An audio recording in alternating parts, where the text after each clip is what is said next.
निजीकरण के विरोध में राष्ट्रव्यापी विरोध प्रदर्शन। निजीकरण के बाद आगरा और ग्रेटर नोएडा में सुधार को लेकर ऊर्जा मंत्री द्वारा किया गया दावा तथ्यों से परे। निजीकरण विरोधी आंदोलन में प्रबंधन से किया जाएगा पूर्ण असहयोग, किंतु उपभोक्ताओं को नहीं होने दी जाएगी कोई दिक्कत। विद्युत कर्मचारी संयुक्त संघर्ष समिति उत्तर प्रदेश ने कल वाराणसी में ऊर्जा मंत्री द्वारा निजीकरण के बाद आगरा और ग्रेटर नोएडा में बहुत सुधार हो जाने के दावे को तथ्यों से परे बताते हुए कहा है कि ग्रेटर नोएडा और आगरा में निजीकरण से पावर कॉर्पोरेशन को प्रति वर्ष अरबों रुपए का घाटा हो रहा है और सुधार की बात पूरी तरह गलत है। उत्तर प्रदेश में बिजली के निजीकरण के विरोध में विरोध प्रदर्शन किए जा रहे हैं। संघर्ष समिति के संरक्षक इस्माइल खान ने कहा कि ऊर्जा मंत्री निजीकरण के फायदे गिना रहे हैं। पूर्वांचल विद्युत वितरण निगम एवं दक्षिणांचल विद्युत वितरण निगम के निजीकरण हेतु नियुक्त किए गए ट्रांजैक्शन कंसल्टेंट ग्रांट थॉर्टन पर झूठा शपथ पत्र देने और अमेरिका में पेनल्टी के मामले पर ऊर्जा मंत्री कोई बयान क्यों नहीं दे रहे हैं।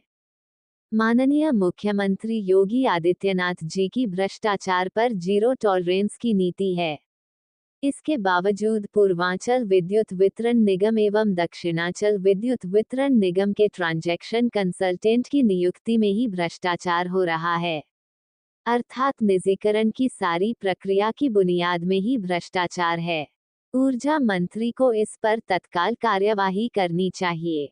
अमित यादव अध्यक्ष जेई संघ ने बताया कि निजीकरण के विरोध में उत्तर प्रदेश के बिजली कर्मचारियों के समर्थन में पूरे देश के समस्त जनपदों और परियोजनाओं पर लगभग 27 लाख बिजली कर्मी भोजन अवकाश के दौरान विरोध प्रदर्शन करेंगे। उत्तर प्रदेश के बिजली कर्मचारी भी प्रदर्शन कर निजीकरण के प्रस्ताव को पूरी तरह खारिज करेंगे। तक चलेगा ये? हम तब तक चलाते रहेंगे जब तक कि ये निजीकरण समाप्त न हो जाए, तब तक हम चलाएंगे। धरना प्रदर्शन से सरकार को कोई नुकसान हो रहा है? सरकार को नुकसान नहीं हो रहा है तो इस बात की जानकारी तो सरकार ही देगी उसको नुकसान हो रहा है कि नहीं। अगर सरकार को नुकसान नहीं हो रहा है, अगर सरकार को भय नहीं है तो आज इतनी फोर्सेस को लगाने की क्या आवश्यकता है। हम कोई इस तरीके की कार्रवाई तो कर नहीं रहे हैं। हमने तो इस मंच के माध्यम से कहा, संघर्ष समिति ने घोषणा किया कि हम अपने उपभोक्ताओं को बिजली देते रहेंगे, उनको किसी भी तरीके की असुविधा नहीं होगी, लेकिन हम विरोध भी करते रहेंगे और हमारा विरोध अनवरत चलता रहेगा। क्या नाम है आपका? इस्माइल खान, संरक्षक, संघर्ष समिति गोरखपुर।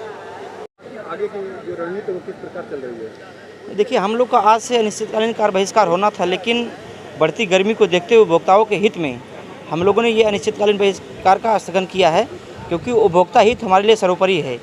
और उसको ध्यान में रखते हुए हम लोग बिजली जो हम लोगों को चलाने का जो हमारा प्रबंधन, जो हमारा ऊपर का टॉप मैनेजमेंट हम लोगों से कहा है कि संघर्ष समिति के जो भी संयोजक और हमारे संगठन के जो भी पदाधिकारी, उन्होंने कहा कि मतलब उपभोक्ता को ध्यान में रखते हुए ये कार्यक्रम अभी स्थगित किया गया है। और क्योंकि अभी हमारा इस तरह का कोई टेंडर प्रक्रिया भी नहीं है, तो उसको ध्यान में रखते हुए ये अभी के लिए स्थगित किया गया है। लेकिन हमारा जो भी कार्यक्रम दोपहर 2 से 5 ये लगातार अनवरत चलता रहेगा जब तक कि हमारी मांगों को माना नहीं जाता है।